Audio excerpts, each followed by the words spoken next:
Good morning, everyone. Welcome to Accuracy in America, brought to you by Accuracy in Academia. I am Don Irvine, your host, joined by my co-host, as always, Brian McNichol.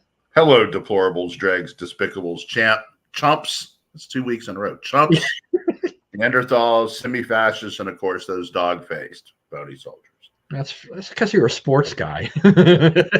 Champs. We're the champs. The Always champion something. chumps. The Champion champ chump. chumps. Yeah, We're the okay. chump champs.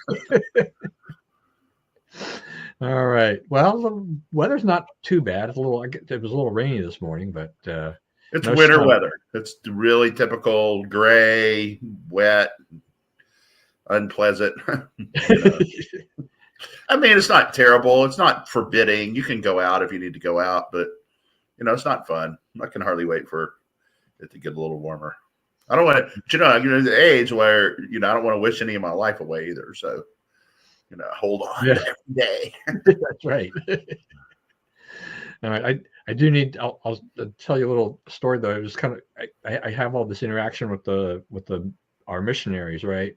Mm-hmm. And they have to report to me about where they're serving in the community and whatnot. And I got this report, and I'm like, what? And so I contacted them because it said they were helping to move Tulia Tagovailoa, and I'm like, what's all this about? Now one of the things here is that one of the missionaries is actually Polynesian, right?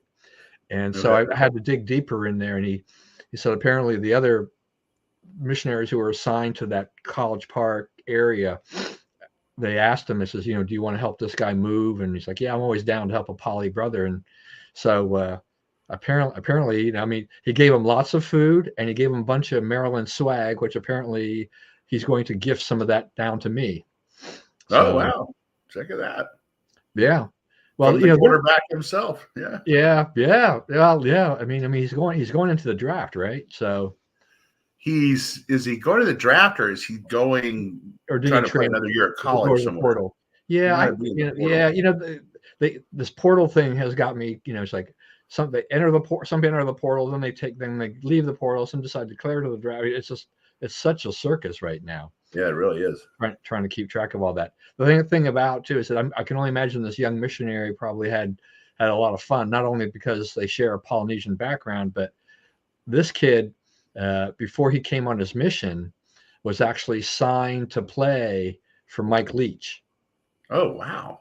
Yeah, and so Who I is don't. also Latter-day Saints. Right, and so I don't think he knows what he's going to do when he goes home. I think he goes home. I think he finishes his mission this year, because with after Leach passed away, don't know if the scholarship is still there or whether or not things change a lot. So I'll be Right. kind of curious to watch this young man in his next phase of life.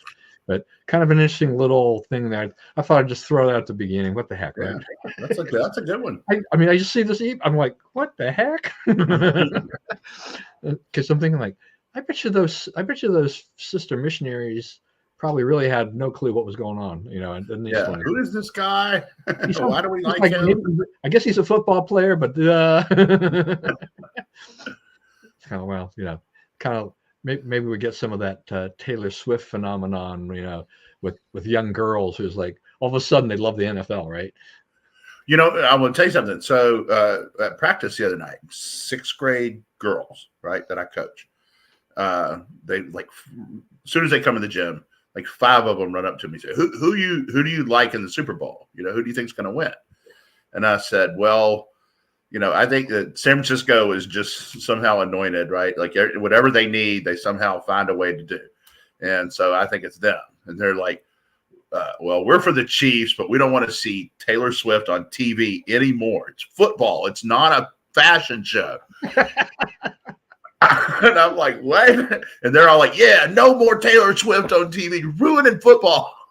And I'm like, these are, they're competitive girls, right? Because they're playing big time basketball. But it was kind of surprising. They were all like, no more of that. So yeah, so I dipped my toe into the Taylor Swift waters. I wrote a short article for our campus report this month, and it was really about there's Taylor Swift courses are popping up across right. college campuses.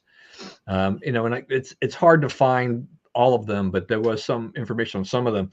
And at least the ones that were mentioned, none of them really are being done in the music department or anything related to that. That the BYU, one of the things that caught my eye was because BYU is offering one this semester, and the professor is a guy, but he's been a Swiftie since Swift's first album in 2006. So this is like a lifelong dream for this guy. It's like, I was like, whatever. But his is all about the philosophy behind the lyrics and stuff like that. And I looked at some of these other courses, and it was really, sometimes it was about maybe one album or one song and stuff like that. And I'm like, so students are actually paying to go to class to talk about Taylor Swift. Okay, how what's going on here in college? The thing I thought that what they're really missing, to me, if you want to validate this maybe a little bit, is that make it an economics type of a course. Yeah, I think some of them are, right. Some of them are like how she made all the money and what how she evaluated the revenue streams and all this stuff. Because with that with her Eras tour this past year, raked in over $1 billion. There's going to be, I guess, another one this coming year. They've probably will taken at least another $1 billion, in gross sales. She is an economic engine. I mean, the things that she does, and even with with all this Travis Kelce stuff, she's an economic engine because she gets people to go, young girls to go buy Travis Kelce jerseys on top of that, right? So she is a force of nature. You don't necessarily have to agree with her on her songs or her politics or whatever, but I think economically, this is something that Joe Biden ought to be promoting a little bit more. Well, I mean, he is trying to he's trying to get her to come to the White House and do an event with him. He needs something.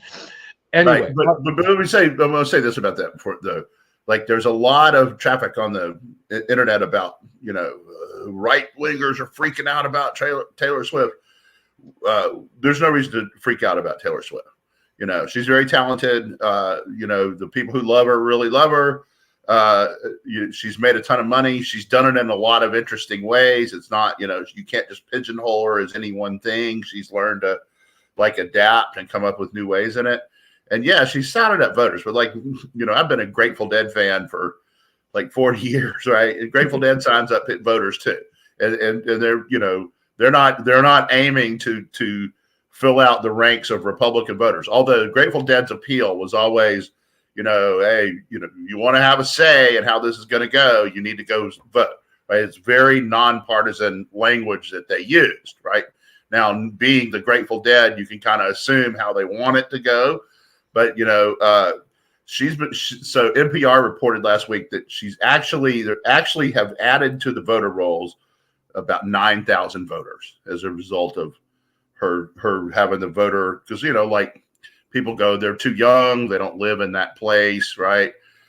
So for a lot of reasons, the little form they make out there does not equal a new voter always, right?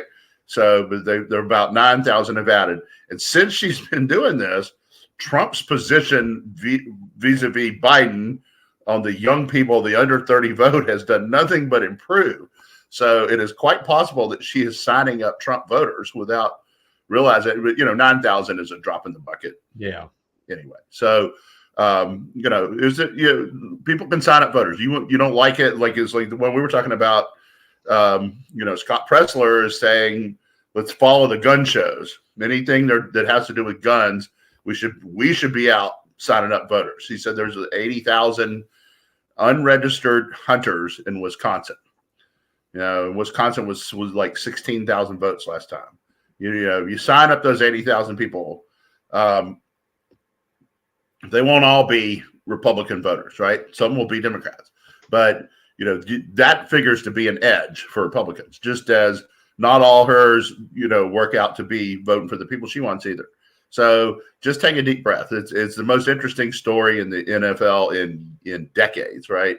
There's this guy and he's, on one of the best teams, and his, superstar movie star, recording star girlfriend goes to the games, and it's just such a, total spectacle every time, and that's fine. It's like, and someone came out yesterday that were saying that, it seems like they're showing her all the time on the games, right? But it's, like one of the games, all her screen time added up to 1 minute.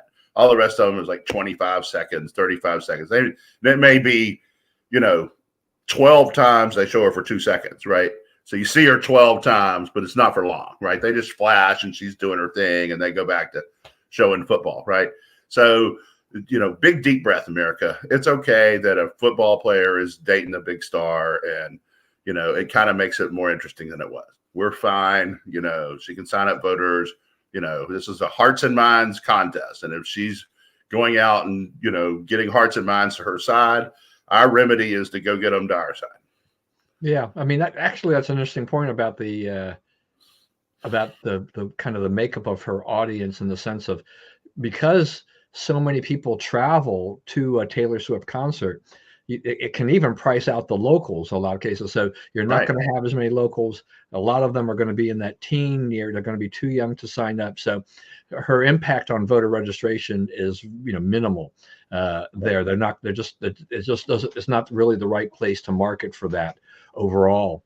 But I mean, I'm sure that, with her just being around, I mean, it's probably helped the ratings for the games that, for the Chiefs that played in, right? Highest ratings in years, in like 15 years.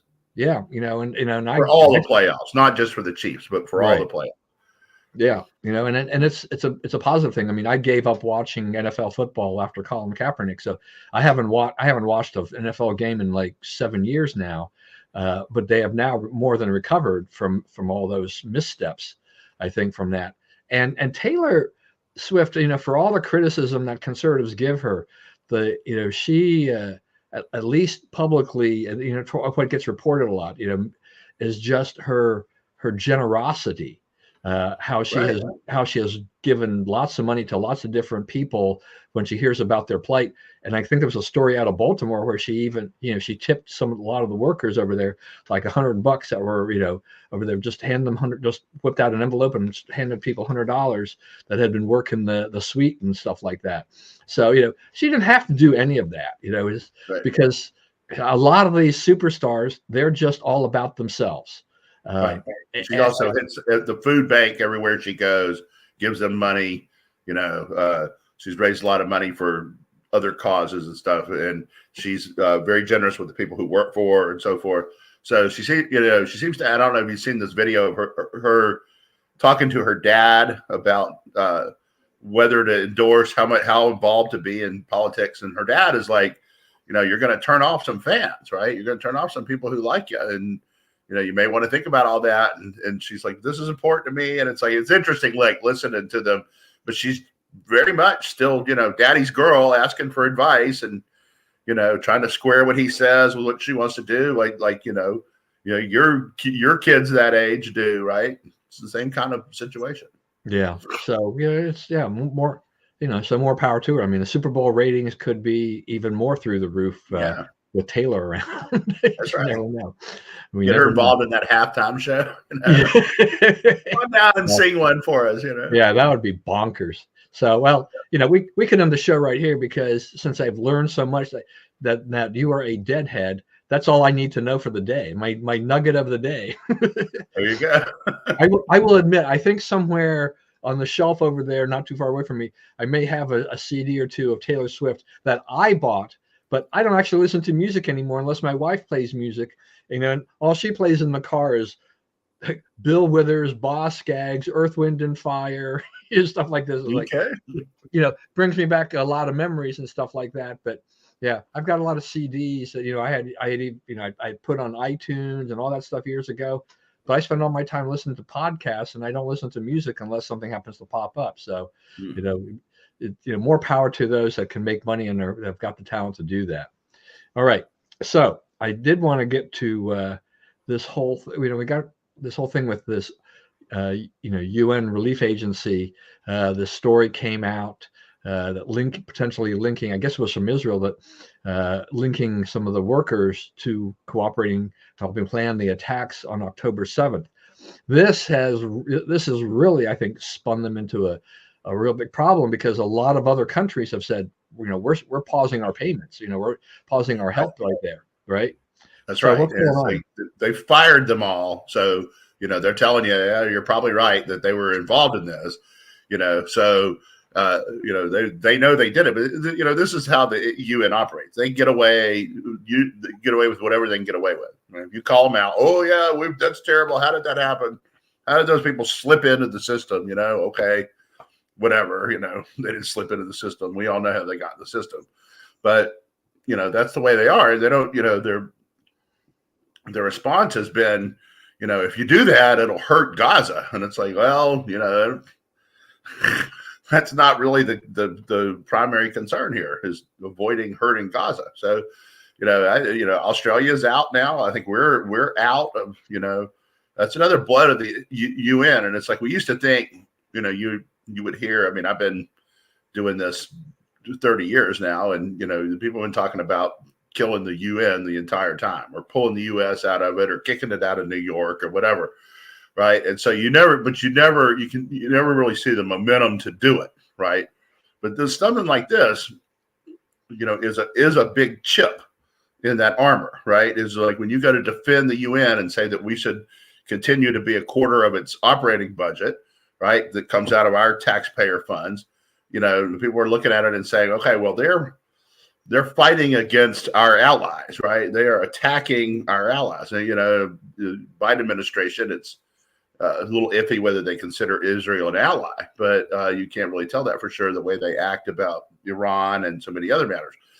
But, at what point do we really get horrified enough that we really have the votes in both houses of Congress to defund, or at least cut our funding to the UN?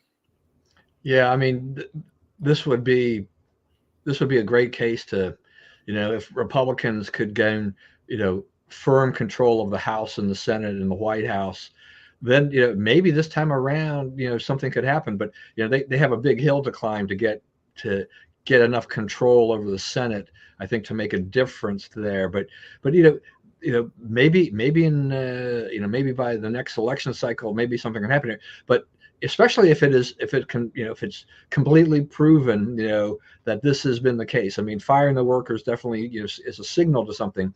But yeah, I mean, ever since I was a kid, I mean, it goes back even further for me. I still, I remember we'd get these little orange boxes at Halloween, right, with a little slot. And we were supposed, our school told us, go around your neighborhood and go collect money for UNICEF. Right. And that went on for, my father hated this. My father refused to let me go. Yeah. He says, don't do that. And because he raised me as a quarters in the slot. Yeah. He raised me right. It's like, you're not getting any money for those guys, and that went on for years. I don't even know when they finally discontinued this, but it's been this thing that, we go through these cycles, and there's been these movements, some efforts, kind of mention about kind of defund the UN, and we need to withdraw. I mean, we provide so much of their budget, if we withdrew, it would really cripple them. And I could have a significant impact instead of watching ourselves get browbeaten and bullied a lot of times by the other countries, in the UN. And it's like, what is the purpose of the UN for the US? People, I think conservatives will look, we don't even know why we're really there, doing these things. I mean, we've tried to send, some good conservatives to be our reps up there, under Republican administrations, but they usually don't last all that long.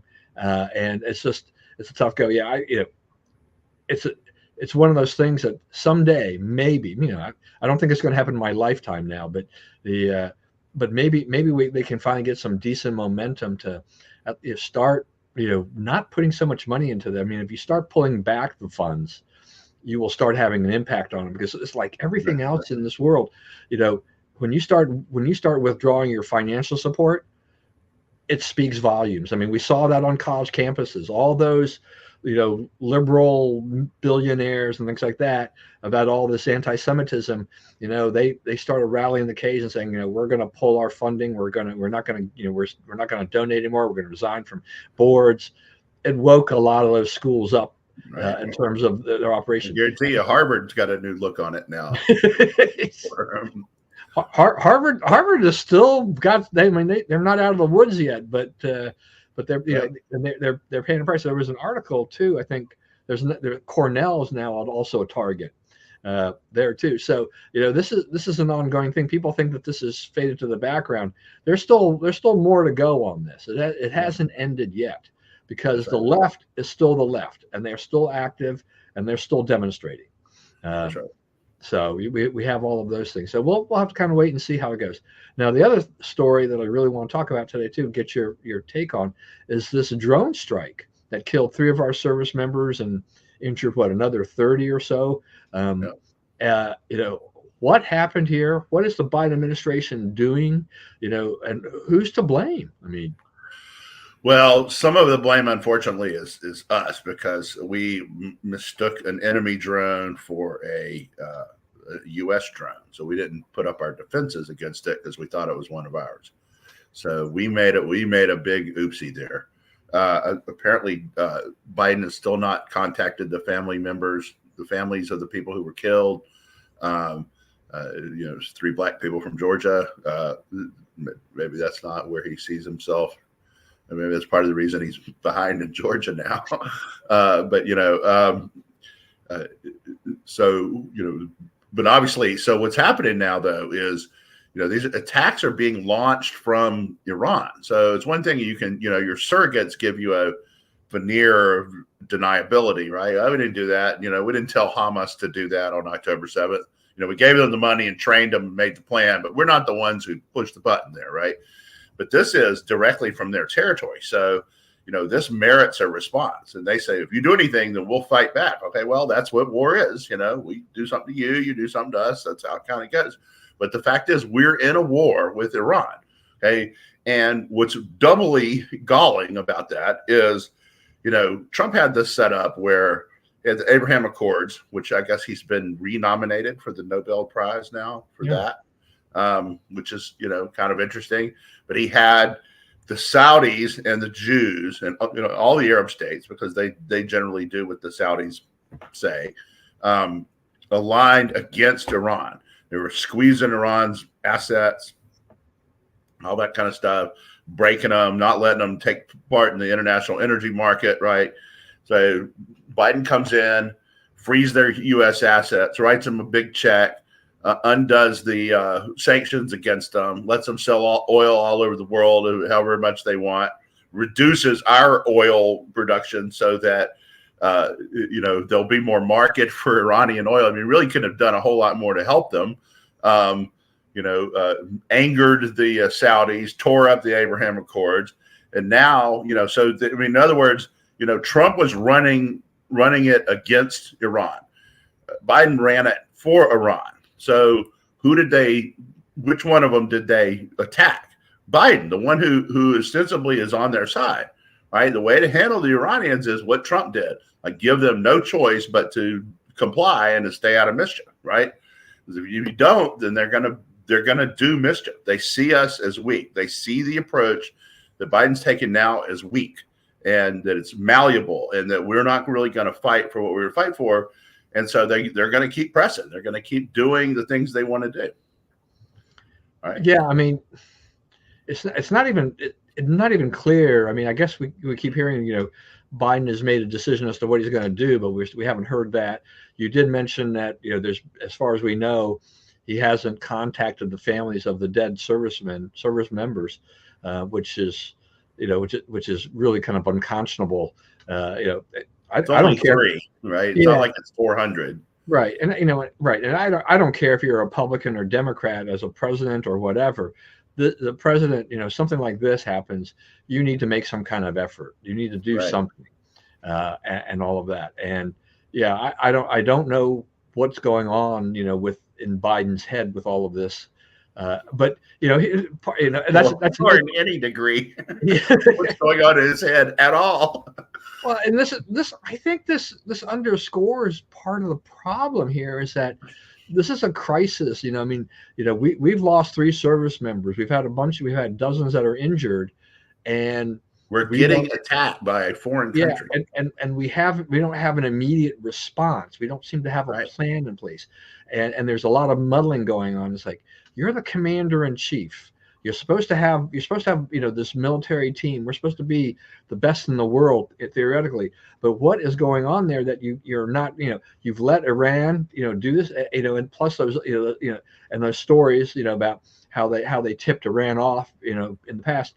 It's like exactly what's going on here. Once again, very different. I mean, this can be a potential campaign, issue too, of the difference between a Biden, administration and foreign policy and a Trump administration and foreign policy.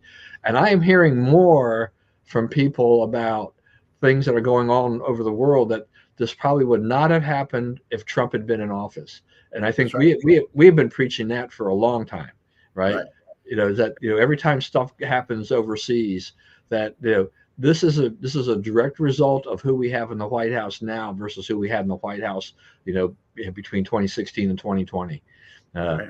Vastly different operating, mindset, and even if people who hate Trump in a lot of ways is like, I think the foreign leaders, even when they didn't like him, they were still kind of scared of him in a way. It's like, Right. I mean, and the thing about it is like that you see all these things where well, Biden is more popular with the foreign leaders. It's like, it's not a popularity contest. It's not junior high school, right? It's like which one of them keeps the bad guy off the door, and it's Trump, right? Trump has these things set up to where you don't get attacked. Okay, however he does it, whatever he does, you don't get attacked. So, and I think that's starting to resonate with people. The Democrats, they have 2 internal battles that I don't know how they resolve them. And if they don't resolve them, they don't win this election. And in fact, they could have a chance they could get wiped out in Congress and everything. And one of them is Israel versus Palestine, right? Whatever they choose, right? And right now it's sort of mad at both of them is sort of their posture, right?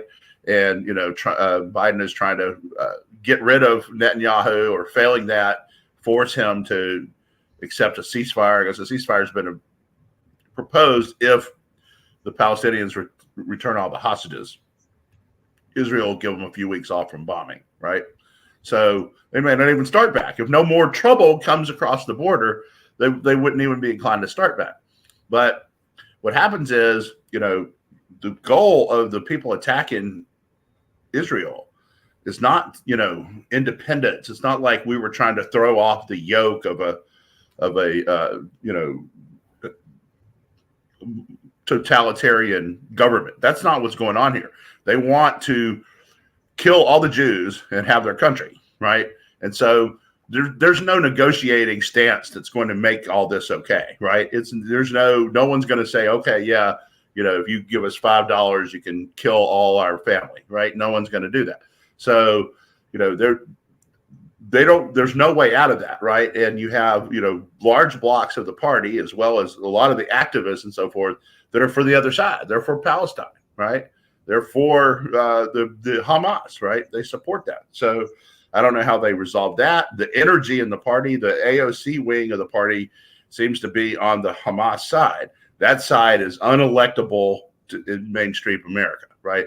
You can do that. You can have your little protests in the big cities, and it looks big because there's a lot of people there jammed into that one block or whatever. But that view is not going to. This is like an 84-15 issue. It's really, really strong pro-Israel issue polling wise. The other one they have is immigration, right? You have your hardcore leftists who, everyone's welcome here and this and that and the other. And then you have, the people in the cities, the Democrats in the cities who, their schools are getting taken over by immigrants. Their public buildings are all being taken over by immigrants. Their airports, right? Everywhere they go, they see these people who aren't supposed to even be in the country, taking up their space, living in their living room, so to speak. I guess you saw, where was it? Somewhere in suburban Chicago, like Naperville, one of those, right?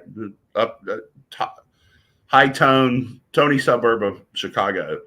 The guy on city council says, we let everybody here, almost everybody in the city has a big house. How many of you would be willing to take in, an immigrant family? Like we can't hide them all. We can't keep them all in public buildings, so we need to ask the people of the city to volunteer to have these people in their house. No one volunteered, right? This is tragedy of the commons. We're going to do this in the public sphere one way or the other. So the only answer is to stop the influx, right? That's the only thing that's going to solve Naperville's problem or Chicago's problem, or Denver now is overrun. There's like 40,000 people living in downtown Denver, and some of them are in shelters and some of them are not. And it's a big mess. Denver, which is one of the first sanctuary cities, is trying to absorb and deal with, right? And it's also one of the most accessible from the border. So, what do they do about that, right? And now you have a third one sort of has come in, which is the energy. Biden cut all LNG, no more LNG exports, liquefied natural gas exports, which gives a huge advantage to Russia, gives a huge advantage to Iran, right? The people who are filling in the gaps for the natural gas we're no longer providing. It gives them leverage over Europe, right? So now how does Europe go against Russia or Iran in this when your energy supply hangs in the balance? So, you can have your greenies, or you can have Europe and the Middle East on your side, but you can't have both. Yeah, you covered a lot of ground there. I mean, going back to the Israel Hamas thing, and we've talked about this before, but Hamas, their effectiveness in all of this is that they've been made to look, they painted themselves as the victim. They've got the media there. The narrative is along the lines of like, our citizens are being killed, innocent citizens in hospitals and everything like this, and let's not pay attention to our tunnels, to the weapons that we've stored, to the attack that we had on October 7th when we went in and killed people. All the ones since, because they're still doing it every day. That's what people don't understand. There's still rockets coming across the border every day. Right. And so all of that kind of stuff is being ignored. And the focus is that, they're painting this picture of Israel just being, inhumane. They're going in and they're willy-nilly killing, innocent citizens. But it's like when the citizens are being used as shields, in essence, as foils for the enemy, for Hamas, this is something that, we know and a lot of conservatives know, but the general public is not really being told how this is all going. And so that you have that constant pressure on Israel. You got to have a ceasefire. You got to do this. You need the two-state solutions. Like, once again, just like you have said, I don't know how many times, is like, Hamas, they're not interested in a two-state solution. They want elimination of Israel. They want, that's it. That is their goal. And liberals and leftists who are supporting Hamas, they won't admit to that. They won't admit that the end goal of the people they support is the elimination of Israel. And if people understood that more, they, you said 84-15, we'd go 95-5 or something, on that issue alone. But, then, on immigration, this has become, a much hotter issue because of the bungling of the Biden administration. But this thing about this city council thing, that was interesting, because I think there was another thing that came out of Chicago. Didn't somebody say that we need to, to no longer be, declare ourselves no longer a sanctuary city, right? Yeah. That type of thing. But, as you were talking about this thing about open up the homes, it's like, okay, let's look at these liberal governors, right? They live in these Tony mansions and stuff like that. Why can't Governor Pritzker or Governor Hochul? It's like, hey, you've got a big mansion. You don't need to occupy the entire all those rooms. Yeah, come on. You can turn the governor's mansion into a temporary Airbnb without the fees. That's right. Yeah. Are you saying there's a security risk? Oh, right. Yeah. Can you not build temporary shelters on the grounds of the governor's mansion? Yeah. Oh, that's right.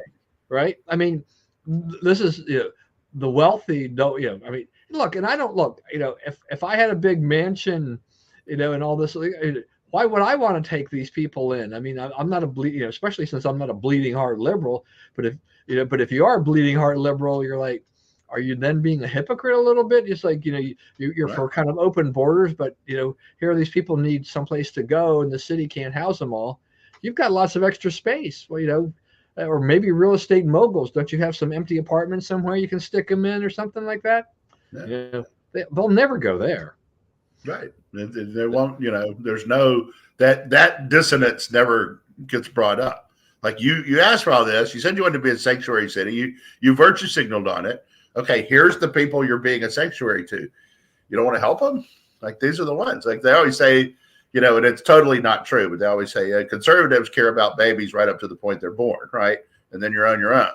Okay, well, no, that's not what we say. We actually have an elaborate network of charities to deal with women who have kids who need help, right? So, it's nonsense. But in this case, you don't want to deal with the consequences of your actions, right? And that's a big thing. Yeah. Now, Democrats used to talk a lot about path to citizenship, but I haven't heard anything about that lately. In this border Well, battle. they want this bill. So that's another thing we haven't talked about. There's a bill on Capitol Hill now in the Senate. The lead Republican negotiator on it was Senator James Lankford from Oklahoma. And what it was it was more people to process the asylum claims quicker, right? That's read the room, fellas. We're not trying to make it more efficient to get into the U.S. We're trying to stop people from getting into the U.S. So when you say we're going to spend more money on efficiency, you don't get a lot of support for that, right? That's not what we're trying to do. So, they were going to rush this through so it could look like Biden is doing something, right? And it has a Republican under there who's apparently confused about what the problem is, so they can call it a bipartisan bill.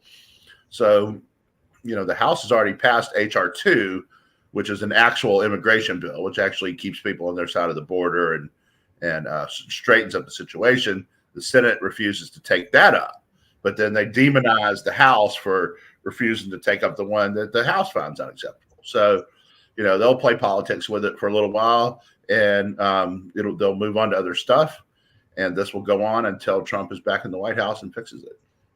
Didn't Biden say he vowed that he would shut down the border?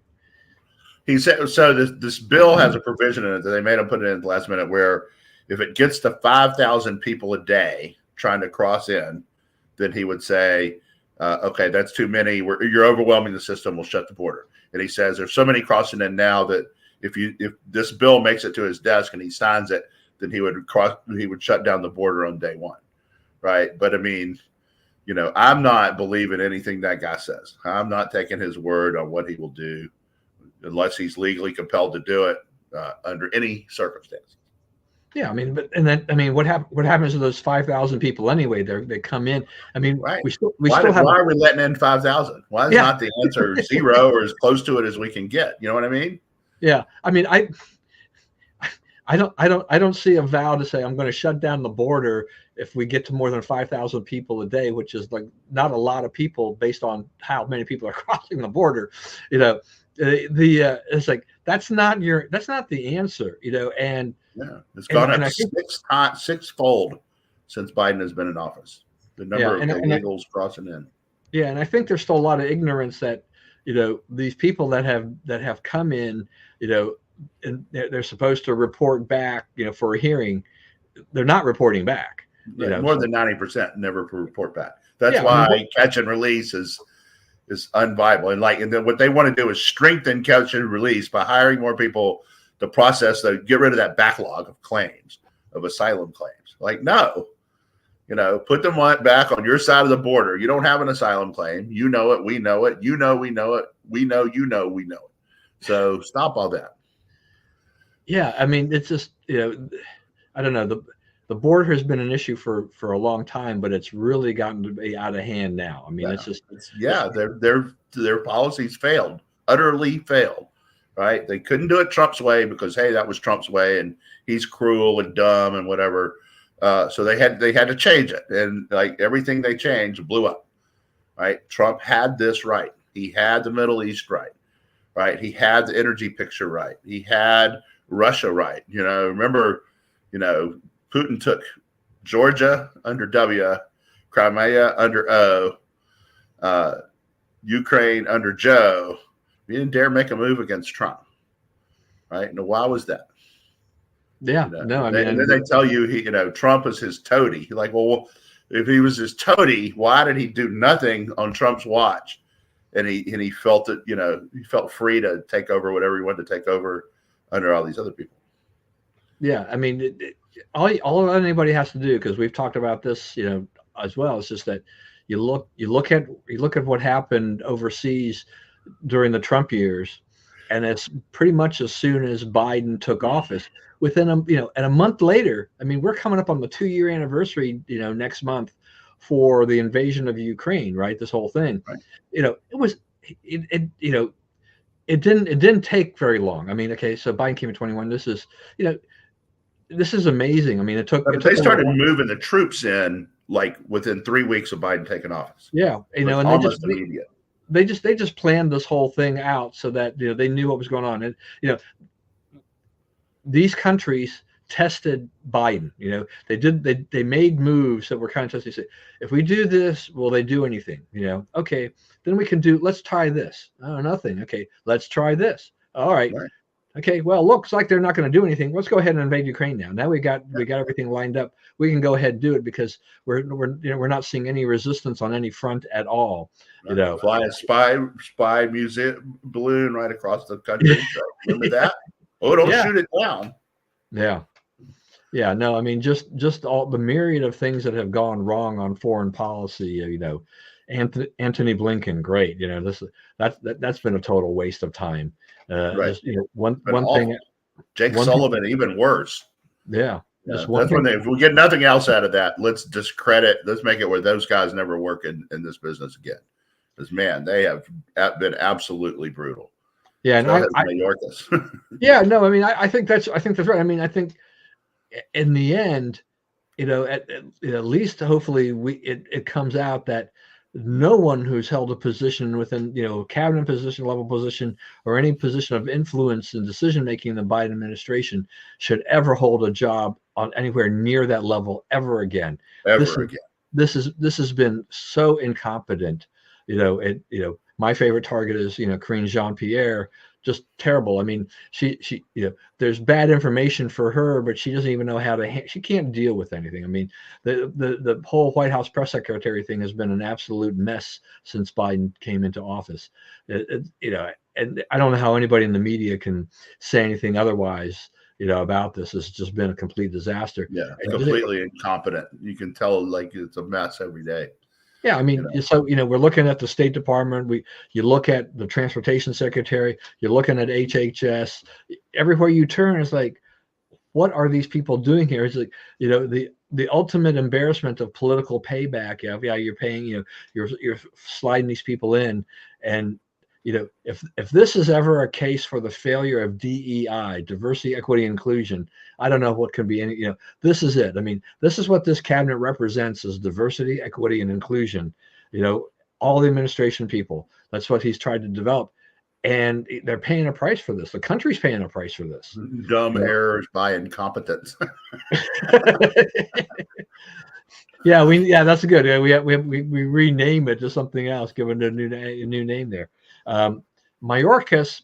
Okay, so look, I like the guy's incompetent. The border's a mess, and everything like that. The House, I guess, has been on a party line vote in the committee.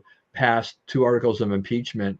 I don't see how they're going to get that through the entire House, and I don't even know whether or not this is something that's worth spending a lot of time on in the House, unless you just want to embarrass Mayorkas more than anything else, and just use it as a way to just remind people. It's like this is the whole policy on the border has been a disaster.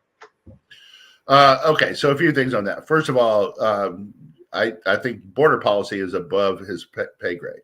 So I mean, you can blame him for it, you can blame him for it, but it's really, he's carrying out what the Biden White House wants to do. He has failed to communicate on it. That's for darn sure, right? The people just don't understand where he is on this. But the things that bug me the most about Mayorkas are not the border policy. What it bugs me about him is, so there was something called the Targeted Violence and Terrorism Prevention Program, small office of the DHS.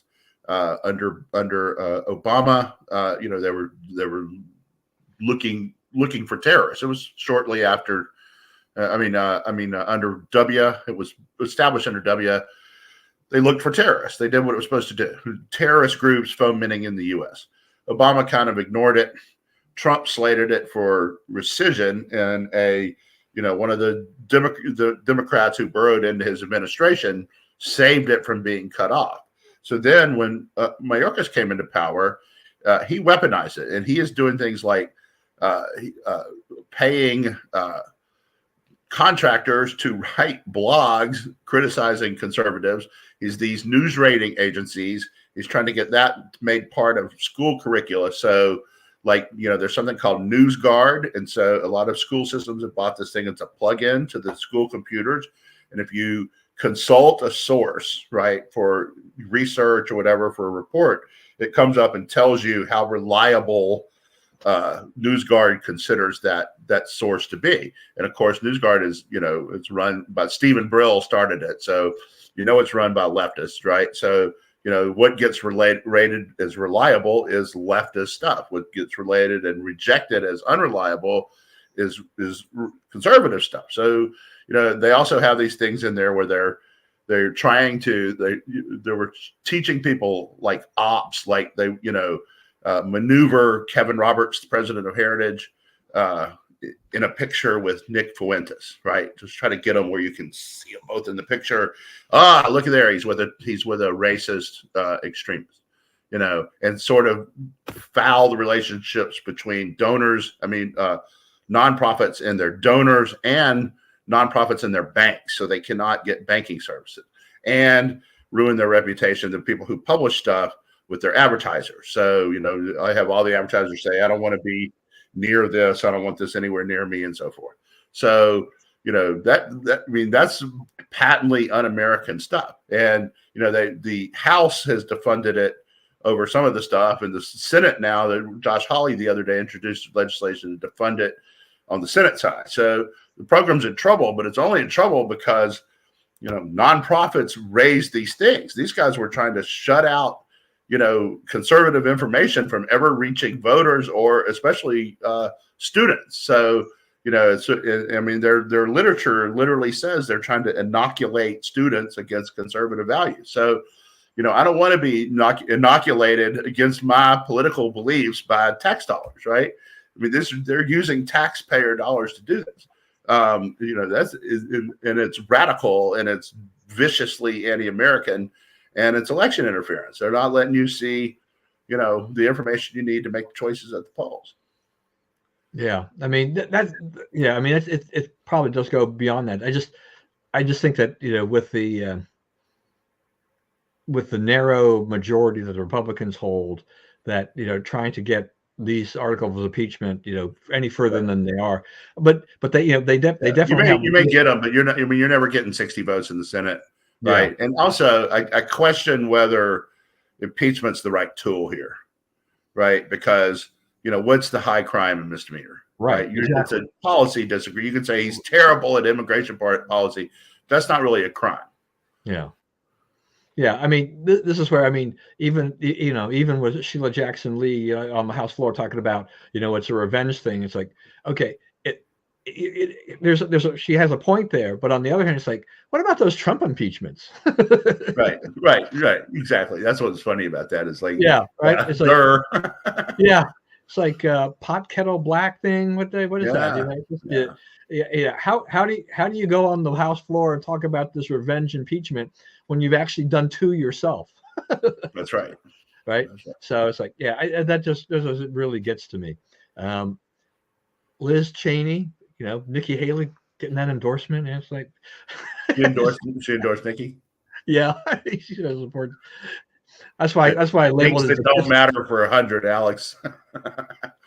That the Trump hating faction is already going to vote for her, and if not for her, then it'll be interesting to see because there's just what I'm reading on the internet or whatever, they're having a hard time wrapping their minds around voting for Biden, right? Because he's not meeting a lot of their needs either.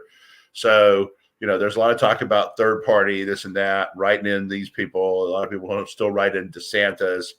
DeSantis, the DeSantis fans have been some of the weirdest losers in political history, right? They just like their reaction to, their candidate getting rejected in that way has just been sort of off kilter, sort of nuts. Like, we all get disappointed by the electorate, right? We have these candidates we think are really good and they get stomped and you're just like, right. Like what? I must not know what I'm talking about, but I mean, their reaction to it has just been, it's sort of troubling / incoherent.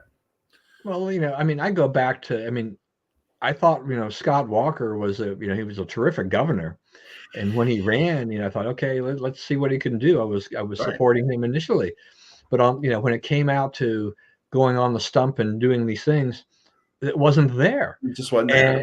And I think, I feel a lot of like that about DeSantis. What DeSantis has done in Florida has been great, right? I mean, he's been a great governor for them. And for the Republicans, Florida is not the swing state right now, right? I mean, it's pretty solidly Republican right now, and so he's been great for that. But boy, he got out on the national campaign trail, and he just didn't, he didn't resonate. He was too stuck in the Florida mindset, and they couldn't get him to broaden his issues and really learn how to deal with people outside the state of Florida in general.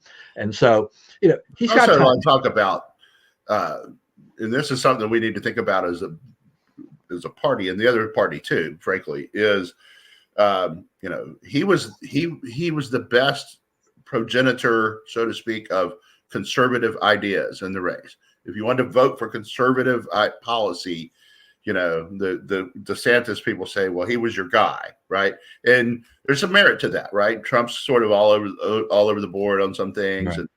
And he's been on multiple sides of the same issue in many cases over the years.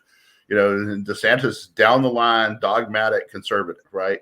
Which should have made him, should have attracted, but the thing about it is like that paradigm is not really there anymore. It's not conservative ideas, right? There's not a contract with America. There's not any kind of like set list of things that they are all on the same page of, right? And that's part of the deal is like it's not coherent what it means to be / vote for a Republican, right? So you're trying to sell this brand of republicanism, which you have to win congressional elections. And the guy who tries to do that as president is washes out real early in the race. So, there's someone out there, Mike Johnson or somebody should be developing some kind of contract with America. This is what we're going to run on. This is what we promise to do as a Congress if you elect us as a Congress, because congressional elections are almost all pretty nationalized now. So like in Louisiana, they have eliminated a congressional district, and so they had to redraw the map, right? So the district that's most affected is it's like the northeastern corner all the way down to Baton Rouge, because they need all that space to make one congressional district. It's a rural part of the state. Right now, the lady has that her husband was elected. He's Republican, and he died of COVID before he could take office. So they appointed her, and now she has won one term. So she's the incumbent. So, it'd be interesting to see whether she can, Cleo Fields, who the last time this district was configured like this, he was the candidate. He won it. He also ran for governor and lost. He's trying to come back. He's been out of Congress now for like 30 years. He's trying to make a comeback. So Wow. be one of the longest absences in congressional history if he makes it back. So it's an interesting race, and it would seem to be, they've configured this district so a black candidate can win, and he's black, and the lady is white. So it would seem that all the ball should be in his court, but it's not really true, right? It may be that the policies of the Democrats and the effect of the immigration and the economy and so forth have been so profound that it may not put him over the limit. Yeah, I mean, I understand. I mean, I think you've got a good point there, because during the 12 years I served on our local central committee, I think one of the most frustrating things was that here you had 48 people, most of them conservatives, but they were still divided. And it's not, there's still a lot of the old guard there's looking for the next Reagan. Well, we're not going to get the next Reagan. Right. And the contract with America, that you kind of need these principles or something to say, this is what we believe in, what we're running. Because right now it seems like everybody's got an idea what it is. And and then you have this group that agrees on this, and this group agrees on this, and this group, but if you have two or three, they don't all agree on the same thing, and they can't be unified. So you've got this split that hurts the conservatives, hurt the Republican Party. The Republicans would have a lot more representation in the House and the Senate if they had something like that to go on, instead of having this split that basically gives a lane to the Democrats to divide them up even further. Right. So that's right. Anyway, all right. Well, let's go ahead and wrap it up. Let me see what's on our list here. So we have it.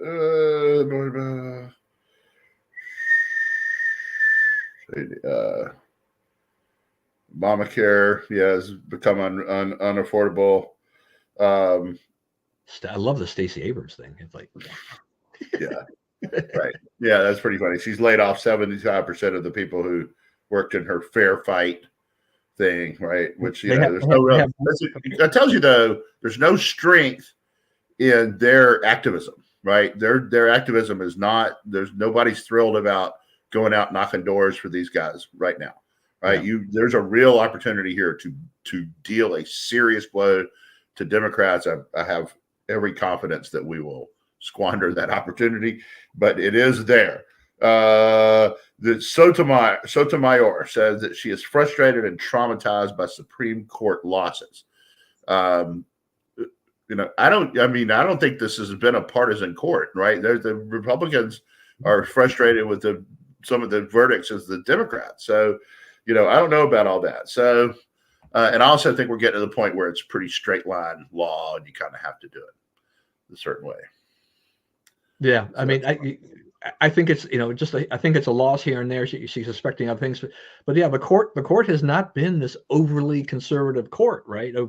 Right. We get some rulings that don't satisfy us even. So, yeah, I mean, on the Stacey Abrams thing is that apparently they have like 1.9 million on hand, but they owe 2.5 million or something like that. So, I think hopefully this is the end of Stacey Abrams.